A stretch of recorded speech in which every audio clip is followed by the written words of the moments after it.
Welcome to Soulfire Wisdom with Kate Olson. As an evolving spirit and change adventure navigator, it is Kate's mission to empower and guide you on your path and inspire your truest passions. She will encourage you to share your gifts, speak your truth, and ignite your inner wisdom and purpose. She hopes to do so with a little humor and grace and her own soulfire passion. Kate talks with amazing guests who have embraced the pursuit and are fanning the flames of their own passion, purpose, and soulfire wisdom. Now here's your host, Kate. Good afternoon. Welcome to Soulfire Wisdom and Tips, Tricks, and Triumphs Tuesday. So, if this is your first time listening, I'm a hypnotherapist, a Reiki master, an NLP practitioner, and a life coach. But I like to call myself a change adventure navigator because I love guiding clients through obstacles and adversity to find their path, purpose, and peace. So, if you've been watching the show for a while, you probably remember back in the beginning where I had my bookcase behind me. And that was actually the last time that was last March. And so I finally got my office done enough and got someone to help me put up the bookcase. So now I have my bookcase background back. So that's my triumph for this week. Slowly but surely. Well, we have a great show planned for today. My guest is Dr. Shannon Barnes, and Dr. Barnes is a counseling psychologist, and she's a doctor of psychology. She has a private practice north of Atlanta, and she's been practicing for about 12 years.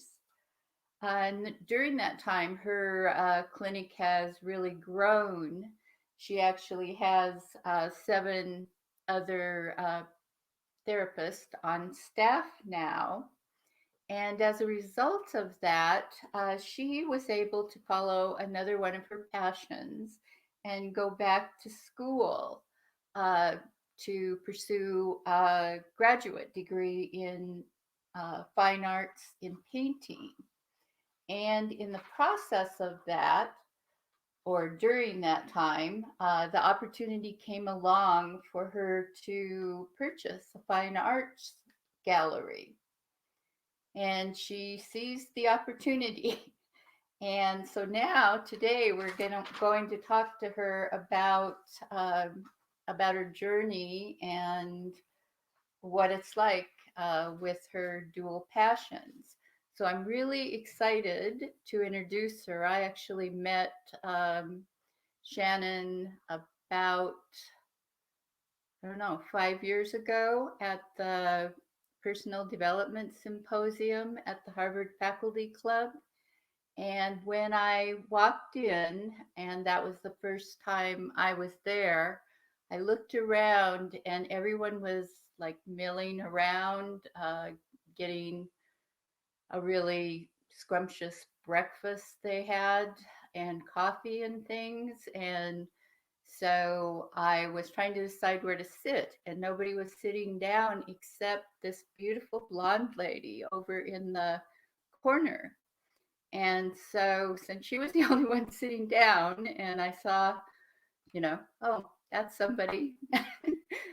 So I went over and I found out why she was sitting down there, not up getting breakfast and coffee like everyone else. She had an injured uh, leg. I'm not sure where exactly, but she had a cast on. And so I'm glad that I chose to sit next to her because I really enjoyed meeting her. And now I'm happy to introduce her. Hi, Shannon. Hello. How are you? I am good. I hope everyone is doing well. Freezing, I think. So, can you tell the listeners a little bit more about yourself and, you know, fill in some of the blanks there? Sure. Well, I think the most interesting thing is I am a grandmother. I have 8 grandchildren, Okay. boys and girls. The oldest is 10. The youngest is 4 months. So that's a lot of fun. Um, I have 3 daughters. Born and raised in Georgia. Still live here. Don't see myself moving, but I do love to travel all over the world. So. Okay, well, what got you interested in becoming a psychologist? Well, I knew that's what I was meant to do when I was in high school. Um, just a lot of mental health needs. I think all teenagers under, go through a lot of mental health issues. They watch their friends. But I didn't choose to go to college right out of high school, so I was kind of a late bloomer. I went back to college when I was almost 30, and that's when I decided to pursue it. Um, Before then, I was actually a hairdresser, which is interestingly enough, there's a lot of non-counseling done with your hairdresser. um, but primarily just mental health needs. Human behavior has always interested me. I find it very intriguing because it can't be predictable. Um, and I've never lost that curiosity about human behavior. Well, I didn't know that about you. I didn't know Mm-hmm. that you were a hairdresser before you went to school for psychology. Mm-hmm. So, how do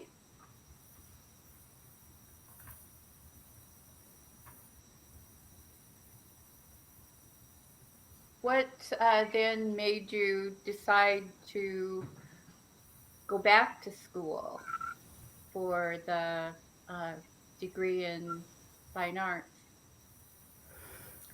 Art was always a big part of my life because my dad was an artist and I was very close to him. So I watched him growing up. Now, I say he was an artist by calling. He was actually what paid the bills was not art because in the North Georgia area where we were raised, there just wasn't a market for the fine arts. But I grew up watching him do it, and he would color with me and paint with me and teach me to draw. And then when he passed away in 2011, I kind of leaned into it just as a way to grieve. But I also knew that the expressiveness and the nonverbal therapeutic value of it, just because of the counseling and the mental health field. So I sort of embraced it all. And it started out just kind of as a hobby and a way to grieve. And then I thought, okay, maybe I can be good at this. Um, and I didn't understand why do something just to throw it away. For me, everything has to be tied to a purpose. So it just kind of grew into, well, I can do something with this. I can sell these paintings. I can do this as maybe one day this will be my retirement job. So then, of course, that led me back to going into the master's program to fine tune those painting skills. Hmm. Well, I remember, I don't know, it must have been a year or less after that uh, symposium, and on Facebook you said, you know, I want to, but I don't know if I have enough courage to post my painting. Yes, I did go through a spell where, because when you put your art out there into the world, when you put anything that has meaning to you, it's one of your heart areas, and then you sort of present it to the world, you're taking a risk. That's a very vulnerable place. Yeah, Um, and I think everyone goes through that, but you have to push through it and take that chance. And it's more about the satisfaction you get from it rather than the reaction you get from others. yeah, but I think that validation does help. At least it makes you a little braver. So, validation is one of the needs. It's one of the emotional needs we all have. yeah. That is important. So, how do you see success? Success for me is more of a balance. It's not always about our career accomplishments, though I like money just as well as the next person, and everyone has to pay their bills. But for me, everything in life has to be tied to a purpose, and there seems to be a trade-off. So if we're very successful in our careers, but the stress or the demands has taken a toll on our health, then that's not necessarily success. So I look at success as a holistic, I define it holistically: physical health, mental health, social health, because our connection with others and relationships and our families are important. And I think that's definitely something that most people can relate to through this past year, is isolation takes a toll. We all need connection. We need relationships. And then, of course, spiritual health. So from that holistic point of view, if I can balance that and it's tied to purpose and I can accomplish my goals, for me, that is success. And then I believe there's a ripple effect, and you touch other people's lives, and not everyone, but you plant seeds and you pay it forward, and that's success. So, in this process of, establishing your first business and then going back to school and buying the art gallery, have there been any obstacles or frustrations? Yes, many. And interestingly enough, primarily it's been the one thing that intrigues me the most, and that is human behavior. So on the one hand, where it's always intriguing, and I love the fact that people can't always be predictable, through this process, when things don't go well or people don't keep their word, or there's all these pieces that you didn't expect, and people disappoint, or people are human, right? And so things happen, and then there's the ripple effect from that causes the delay, or this didn't happen the way it should have. So there was a lot of frustration in that. But I try to step back and remember, it's just part of being human. Things happen, and you have to wake up the next day and just keep moving forward. So, which was more difficult, initially starting your practice or opening the art gallery? The art gallery. The art gallery, definitely. Because the art gallery was new construction, and I'm familiar. I know that things rarely go as they should with construction and with the permits and all the different moving pieces. And I don't even claim to understand all those different moving pieces. But because of that new construction and the delays and the frustrations with the builders, that was hard. The private practice, it was find an office and get the business license and open the door. Pretty simple. Okay, so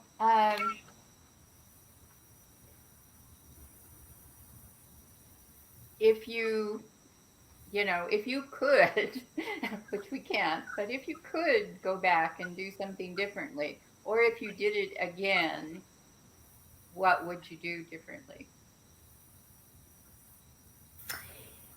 I think if I were going to do anything different, I would lean into the fine arts sooner, because that's something that I could have shared with my dad more.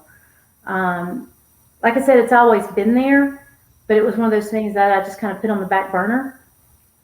If I had it to do over, I would include that more in everything else I was doing, and I would use it for balance, and I would use it for coping mechanisms, and I would use it for fun, and I would just be more involved in community arts and performing arts, just because it's such a happy place. I'm thankful that I have it now, but Yeah. looking back, I really wished I had have leaned into it a lot earlier.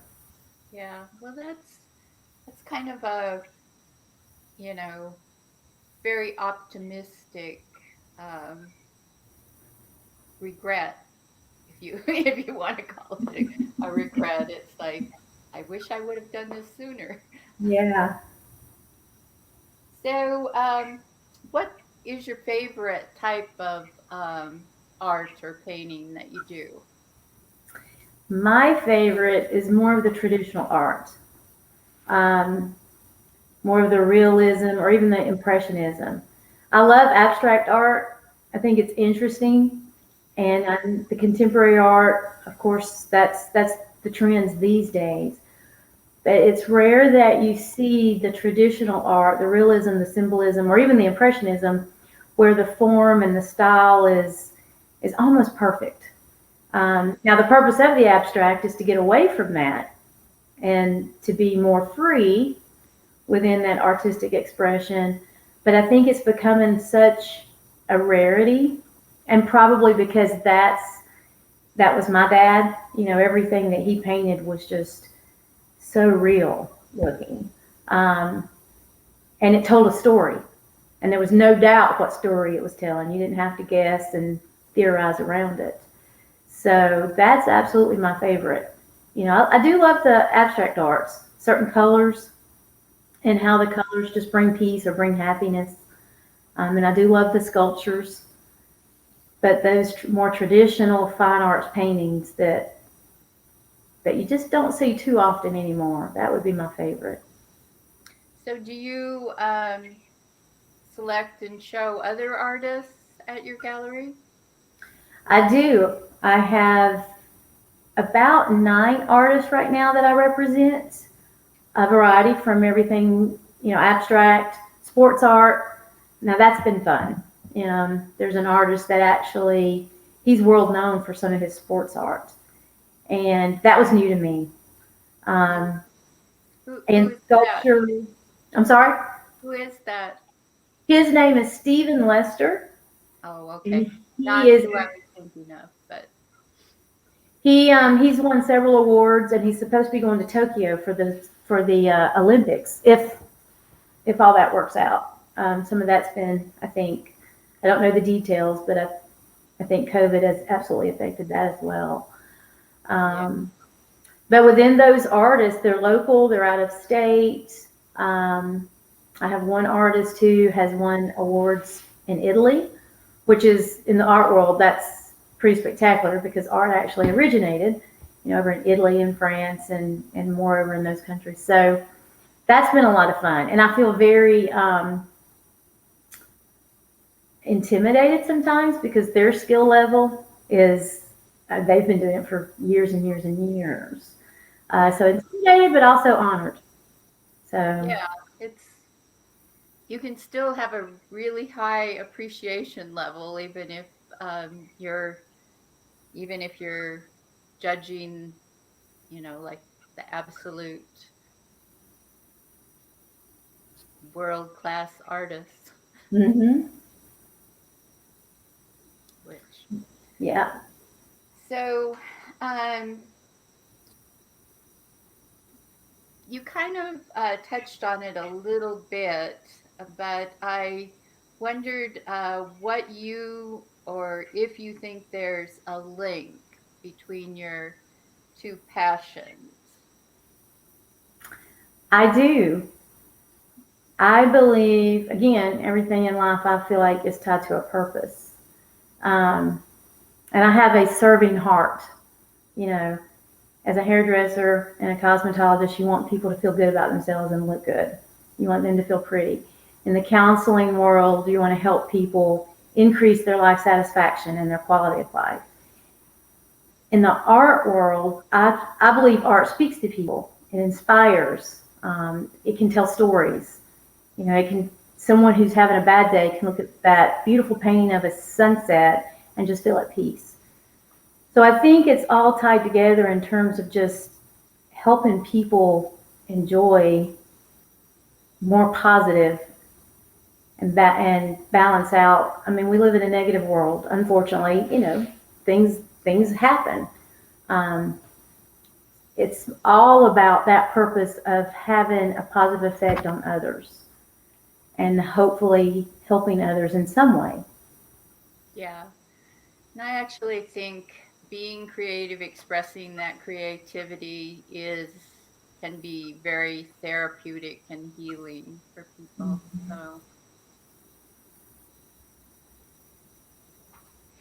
Um, so what do you have in mind for the future? Do you have any future goals or plans?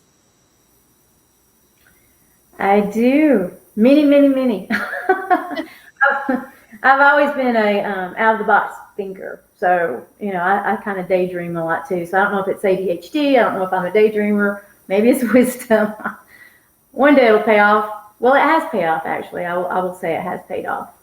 A lot of what I would love to do is branch out and travel and see more art, and how culture affects art, but also getting into the more fun side of art. So, for example, we do have a guest come into our gallery to do a demonstration. He's border collie. And every time I say that, people's like, a painting dog? Yes, he is so fun. Or at least what I know of him so far. So a lot of fun things like that within travel. And my hope is that both businesses will grow and just kind of take care of themselves. And someone said to me a long, long time ago, and it really did stick with me. And she said, if you're not growing, then you're dying.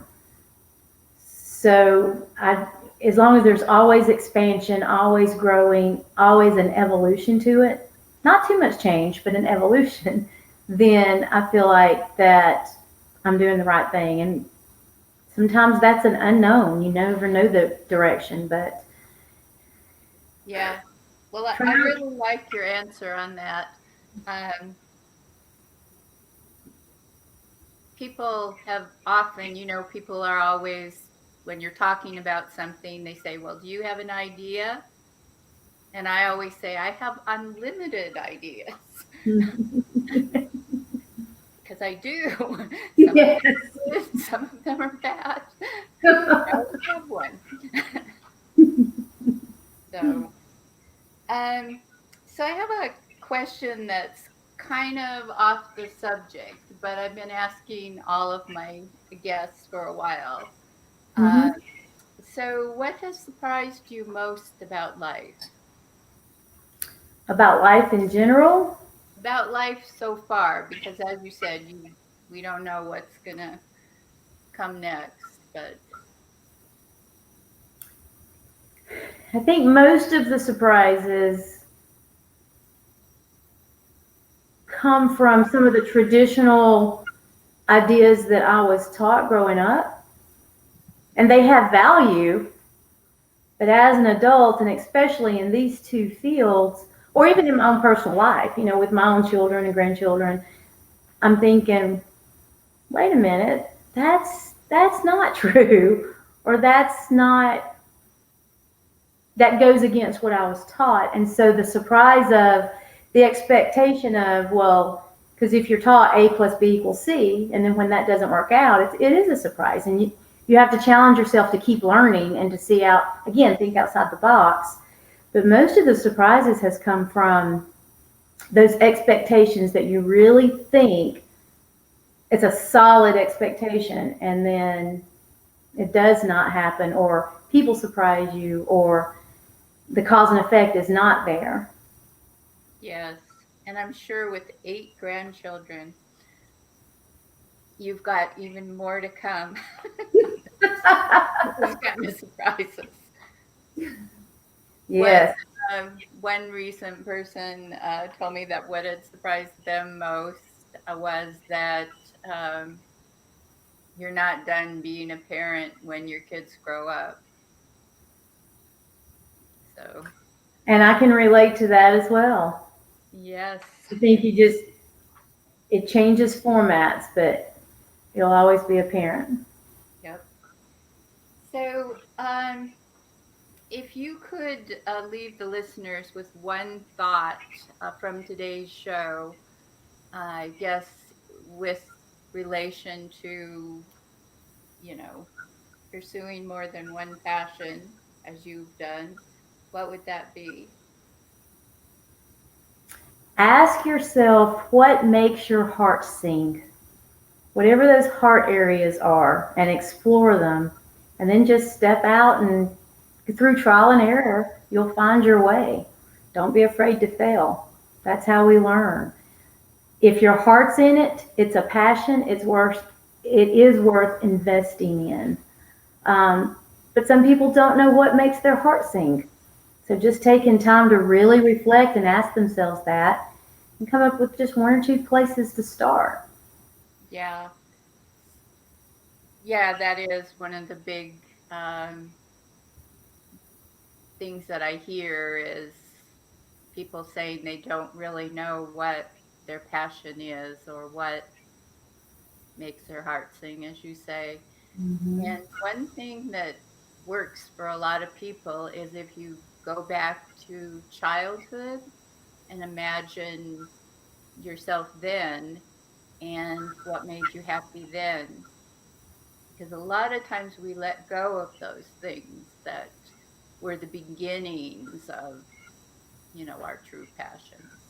Mhm. I agree. That's good. That's absolutely good. So, um, if people wanted to get a hold of you, if they're in the Atlanta area and they want to counseling or they want to come and see the gallery or they want to know what's on your schedule, they want to find out about that collie, how would they get in touch? All of my information is on both websites. The art gallery is tranquilityfinearts.com. The counseling office is tranquilitycounselingserve.com. Okay. So, where is the art gallery located? It is located in Woodstock, Georgia, which is about 30 minutes north of Atlanta. Okay, and is that where your counseling is Yes, also? yes. All right, great.